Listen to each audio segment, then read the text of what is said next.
वक्रतुंड महाकाय सूर्यकोटी समप्रभा निर्विघ्नं कुरु मे देवो सर्वकार्येषु सर्वदा कुंडलीकवरदा हरी विठ्ठल श्री ज्ञानदेव तुकाराम पंढरीनाथ भगवान की जय माऊली ज्ञानेश्वर महाराज की जय जगद्गुरु संत तुकाराम महाराज की जय सब संतन की जय।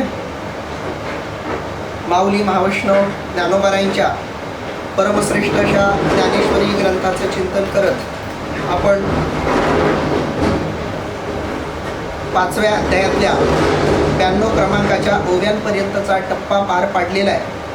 आज आपण 93 क्रमांकाच्या पुढील ओव्यांचं निरूपण करणार आहोत, ज्यामध्ये ज्ञानोबाराय श्रीमद भगवद्गीतेतल्या 5व्या अध्यायातल्या 18व्या क्रमांकाच्या पुढील श्लोकांचं निरूपण करणार आहे, ज्यामधून भगवान श्रीकृष्ण परमात्मा अर्जुनाला ज्ञानावस्था प्राप्त झालेल्या पुरुषाचं वर्णन करून सांगणार आहेत,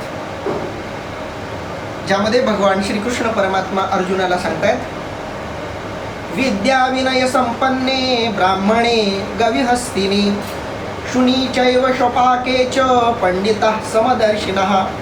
अर्थात विद्या विनय संपन्न ब्राह्मण, गाय, श्वान आणि चांडाल ह्यापैकी प्रत्येकाच्या ठिकाणी ज्ञानी लोकांची समदृष्टी अर्थात ब्रह्मदृष्टी असते। जीवन 2 स्तरावर जगता येतं। जीवन जगण्याचे हे 2 स्तर आहेत, 2 पद्धती आहेत, 2 अवस्था आहेत। या 2 अवस्थांमधूनच जीवन संभवतं। एक जीवन आहे आकाराला प्राधान्य देऊन जगणारं, भेदाला प्राधान्य देऊन जगणारं, द्वंद्वांना प्राधान्य देऊन जगणारं, शरीराला प्राधान्य देऊन जगणारं, विषयांना प्राधान्य देऊन जगणारं, मी अहम माझं या सगळ्यांना केंद्रस्थानी ठेवून व्यतीत होणारं जीवन हा जीवन जगण्याचा एक प्रकार आहे। या जीवन जगण्याच्या पद्धतीमध्ये अहम महत्वाचा आहे, मी महत्वाचा आहे। या पद्धतीचं जीवन तोच जगतो ज्याचा अहंकार दृढ झालेला आहे, ज्याचा मी सशक्त बनलेला आहे, जो आत्मरूप विसरलेला आहे। अज्ञान हेच ज्यानं आपल्या जीवनाचं समग्र केंद्र बनवलेलं आहे। अज्ञानाच्या आधारावर, अज्ञानाच्या पार्श्वभूमीवर, अज्ञानाच्या पायाभरणीवर या प्रकारचं जीवन तयार होतं। या प्रकारच्या जीवन जगणाऱ्या लोकांमध्येही श्रेष्ठ कनिष्ठ लोक असतात, विद्वान अज्ञानी असे लोक असतात। या लोकांमध्येही मान्यता प्राप्त काही जण असतात, अर्थात त्यांना मान्यता देणारे त्यांच्याच विचाराचे लोक असतात। ज्या विश्वामध्ये अहंकार महत्वाचा आहे, ज्या विश्वामध्ये शरीर महत्वाचं आहे, शरीरच मी आहे हा भाव ज्या विश्वामध्ये प्राधान्यक्रमानं मानला जातो, दुसरं जे विश्व आहे त्या विश्वाला पूर्णपणे नाकारून ज्या प्रकारचं जीवन आम्ही जगतोय हे जीवनच खरं जीवन आहे, हे जीवनच सत्य जीवन आहे, सगळ्यांनी या प्रकारचं जीवन जगायला हवं, या प्रकारचा आग्रह या लोकांचा असतो। मानवे तर सर्व प्राणी हे ह्याच प्रकारचं जीवन जगतात, ही महत्वाची गोष्ट इथं सांगणं गरजेचं आहे। मनुष्य शरीर प्राप्त जीवांमध्येच आपल्याला दुसऱ्या प्रकारचा वर्ग जीवन जगताना दिसेल, पण ज्या वर्गाचं आता आपण पहिल्या पातळीवर चिंतन करतोय, विचार करतोय, त्या प्रकारचं जीवन सर्व मनुष्येतर प्राणी जगत असतात।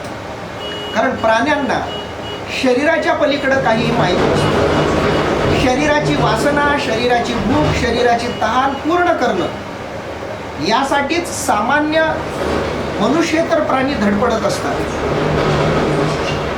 जन्माला यायचं आणि जीवन जगायचं, या जीवनाला ऐहिकतेशिवाय दुसरा कोणताही पैलू नाही असं मानून मनुष्य प्राणेतर जीवन जगत असतात। आणि अगदी तसंच जीवन मानवाच्या जन्माला आलेलेही काही प्राणी जगत असतात। ज्यांना अध्यात्म महत्त्वाचं वाटत नाही, ज्यांना आत्मदृष्टी महत्त्वाची वाटत नाही, ज्यांना ब्रह्मतत्व हे मिथ्या वाटतं, खोटं वाटतं, अशा लोकांचा हा वर्ग आहे.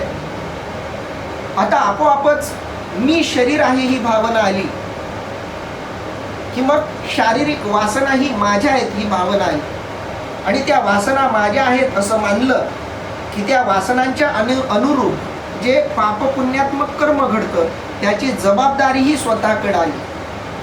भलेही तो पुनर्जन्म मानत नसेल, शरीर संपलं म्हणजे सर्व संपलं असा जरी त्याचा भाव असला तरी त्याच्या त्या जीवनावरून, त्याच्या विषय वासनांवरून त्याचं जे काही एक मन तयार होतं, जे काही एक सूक्ष्म शरीर तयार होतं, त्या सूक्ष्म शरीराला अनुरूप अशी त्याची या शरीरानंतरची गती सुरू होते.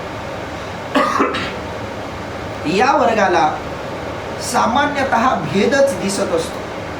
प्रत्येक जण वेगळा आहे, स्वतंत्र आहे, हीच या वर्गाची दृष्टी असते.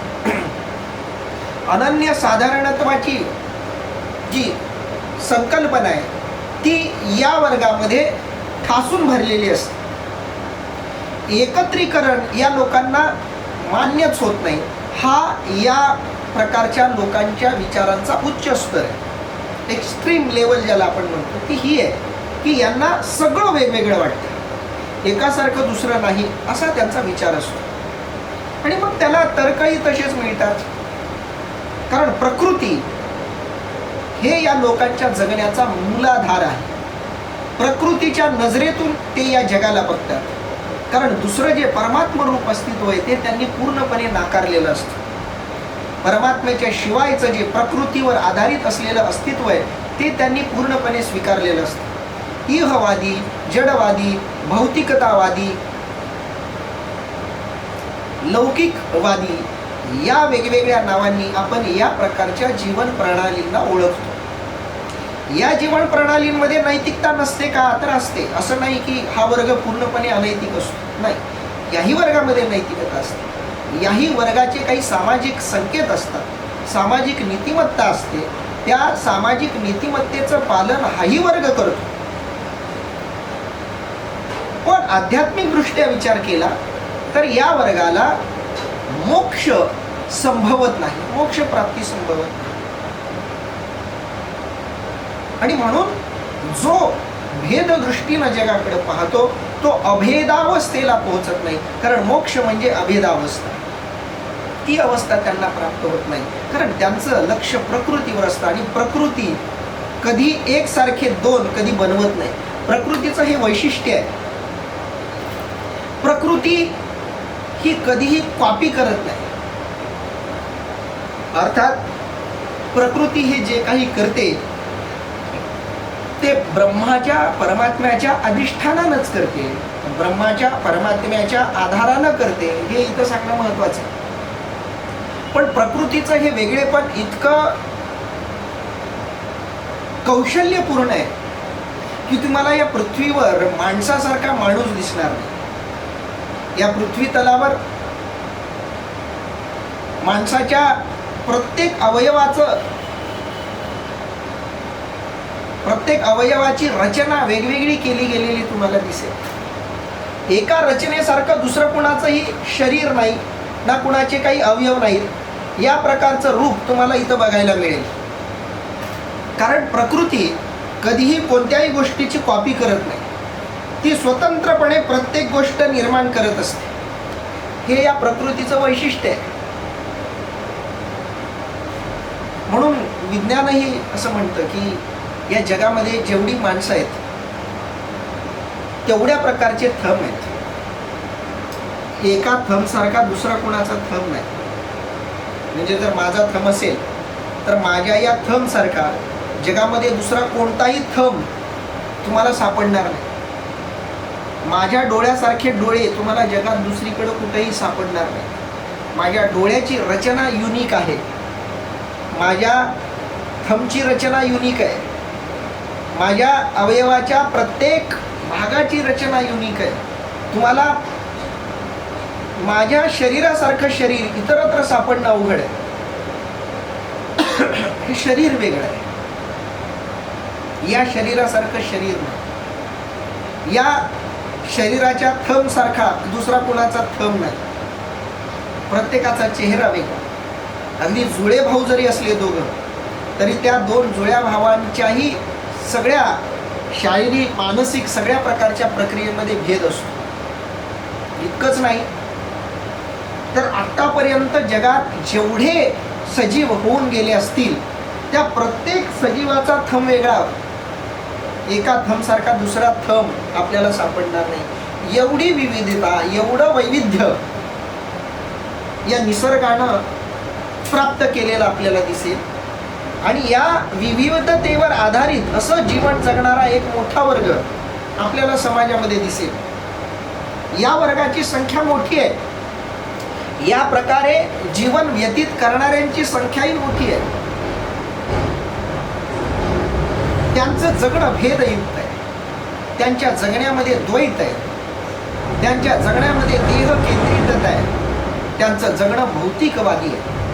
हे जीवन जगणाऱ्यांची ही एक पद्धत झाली. याच्या उलट एक विश्व आहे जीवन जगणाऱ्यांचं, ज्या विश्वाचं वर्णन भगवंत या 5व्या अध्यायामध्ये करतायत. ज्यानं ज्ञान प्राप्ती करून घेतली, कर्मसन्यास ज्याला प्राप्त झाला, जो सांख्ययोगी बनला, ज्याला ज्ञान संन्यास प्राप्त झाला, जो ज्ञानी झाला, त्यांचं जे जगणं आहे ते दुसऱ्या प्रकारचं जगणं आहे. या प्रकारच्या जगण्यामध्ये सगळं जग मी आहे ही भावना येत असते. त्याच्या दृष्टीमध्ये एकरूपता असते. त्याच्या दृष्टीमध्ये अभेद असतो. त्याला सगळं जग मीच ब्रह्मरूपानं भरलोय या अवस्थेत दिसत असते. त्याला मी परमात्म्याचा अंश आहे, मी परमात्मा आहे, मी ब्रह्म आहे ही भावनाही त्याच्या आत जागृत झालेली असते. आणि जो स्वतः ब्रह्मरूप झाला त्याला हे सगळं संबंध जगही आपोआप मग ब्रह्मरूप वाटायला लागतं, ब्रह्मरूप वाटत असतं. आणि मग त्याला विद्या गुणसंपन्न ब्राह्मण असो, सर्व प्राण्यांमध्ये पवित्र मानली गेलेली गाय असो, किंवा प्राण्यांमध्ये उपेक्षेला कारण ठरणारा कुत्रा असो, किंवा ज्यांना सामाजिक उतरंडीमध्ये सर्वात खालचं स्थान दिलं गेलेलं होतं असा चांडाळ असो, ज्यांना दलित उपेक्षित अशा प्रकारचे शब्द वापरले जातात. ज्ञानोबराय भगवान कृष्ण परमात्मा हे 5000 वर्षांपूर्वीची गोष्ट सांगतात. आजच्या परिप्रेक्षात हे संदर्भ आपल्याला बदलून आणि तपासून घ्यावे लागतात. त्याचं आपण पुढे चिंतन करणार आहोत. पण या सगळ्यांना जो समत्व दृष्टीनं बघतो तो ज्ञानी होय. आणि असा जो ज्ञानी आहे त्या ज्ञानी लोकाला हे सगळं जग ब्रह्मदृष्टीनंच दिसत असतं. सगळं जग त्यांना समदृष्टीनंच दिसत असतं. विष्णुमय जग वैष्णवांचा धर्म, भेदाभेद भ्रम अमंगळ असं तुकोबराय बोलतायत. संबंध जग त्याला विष्णुमय दिसत असतं. त्याला कुत्रा आणि परमात्मा वेगळा वाटत नाही. त्याला शूद्र अतिशूद्र आणि परमात्मा वेगळा वाटत नाही. म्हणून त्याला ब्राह्मण आणि शूद्र वेगळे वाटत नाहीत. त्याला सर्वजण सारखे दिसतात. त्याला स्त्री पुरुष भेद नसतो. त्याला कोणत्याच प्रकारचा भेद नसतो. ना त्याला वयाचा भेद असतो, ना त्याला प्रांताचा भेद असतो, ना त्याच्यात लिंगाचा भेद असतो, ना त्याच्यात भाषेचा भेद असतो, ना त्याच्यात प्रदेशाचा भेद असतो, ना त्याच्यात रंगाचा भेद असतो, ना त्याच्यात उंचीचा भेद असतो, ना त्याच्यात ज्ञान अज्ञानाचा भेद असतो. तो सगळ्यांना सारख्याच नजरेनं बघतो, समत्व दृष्टीनं बघतो. त्याला एकापेक्षा वेगळं असं काहीच या जगामध्ये दिसत नाही. त्याला ज्ञानी म्हणावं, ज्याला सगळं समत्व दिसतं, ज्याला सगळं ब्रह्ममय दिसतं त्याला ज्ञानी म्हणावं. आणि जो ज्ञानी आहे त्याला सगळं समत्व दृष्टीनं दिसतं, त्याला सगळं ब्रह्ममय दिसतं. हा या दोघांचा महत्वाचा संबंध इथं भगवंतानं सांगितलेला आहे. माऊली या श्लोकाचं काय वर्णन करतायत बघूया.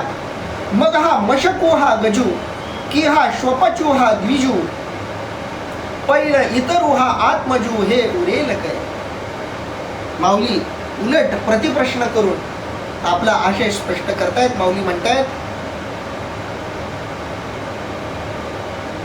मग त्यांच्या ठिकाणी ही माशी, हा हत्ती, हा चांडाळ, हा ब्राह्मण,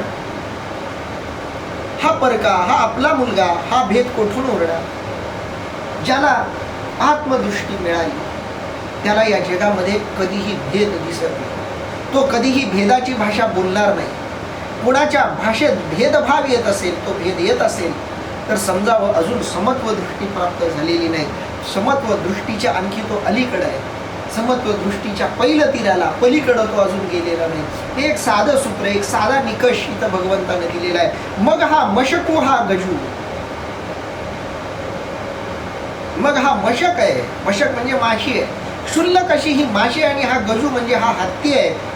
की हा श्वपचू, हा द्विजू. श्वपचू म्हणजे चांडाळ, द्विजू म्हणजे ब्राह्मण. गुणानं असो किंवा जन्मानं असो, हा शब्द महत्वाचा आहे. एखादा जन्मानं शूद्राच्या घरात जन्माला आला असेल आणि एखादा ब्राह्मणाच्या कुटुंबात घरात जन्माला आला असला तरी ज्ञानी पुरुषाला दोघांमध्ये कोणत्याही प्रकारचा भेद दिसत नाही. वर्ण तेच मानतात आणि त्यांनीच निर्माण केले ज्यांची दृष्टी भेदयुक्त होती. भेददृष्टी आली की वर्ण आले, भेददृष्टी आली की लिंगभाव आला, लिंगदृष्टी आली की प्रांतभेद, भाषाभेद, सगळ्या प्रकारचे भेद आले. म्हणून आमच्या संतांनी भाषा बोलतानाच विश्वात्मकतेची भाषा मांडली. आता विश्वात्मके देवे ही ज्ञानोबारायांची भाषा आहे. विष्णुमय जग ही तुकोबारायांची भाषा आहे. संबंध जगत परमात्ममय मानणं हा संतांचा अनुभव आहे. कारण त्या उच्च अवस्थेला पोचल्यावर जग तसंच दिसतं. जग तसंच असतं जसं तुम्ही जगाकडे बघता. जग असं कधीच नसतं जसं आहे. जग ज्याच्या त्याच्या दृष्टीप्रमाणे आहे. तुमच्या दृष्टीत भेद आहे तर जगात भेद दिसेल. तुमच्या दृष्टीत अभेद आहे तर जगात अभेद दिसेल. ज्या रंगाचा चष्मा तुम्ही घातलेला आहे, ज्या प्रकारचा दृष्टिकोन तुम्ही स्वीकारलेला आहे, त्याच प्रकारचं जग तुम्हाला दिसत असतं. ज्याची दृष्टी ब्रह्ममय झाली, ज्याची दृष्टी आत्मरूप झाली, त्याला या जगामध्ये ब्रह्मत्वाशिवाय, आत्मतत्वाशिवाय, अभेदाशिवाय दुसरं काहीही दिसत नाही. आणि म्हणून त्याला मासे आणि हत्ती सारखेच वाटतात. कारण दोघांच्याही आत असलेलं चैतन्य हेच त्याच्यासाठी खरं तत्व आणि सत्व असतं. त्याची दृष्टी भेदावर जात नाही, त्याची दृष्टी त्या भेदाच्या मागं असलेल्या अभेदावर जाते. तुमची दृष्टी कशावर आहे याच्यावरच सगळं तुम्हाला दिसत असतं. अनेकदा मानसशास्त्रज्ञ सुद्धा सांगतात आपण या डोळ्यांनी तेच पाहतो जे आपल्याला पाहायचं असतं. म्हणून अनेकदा आपल्याच घरात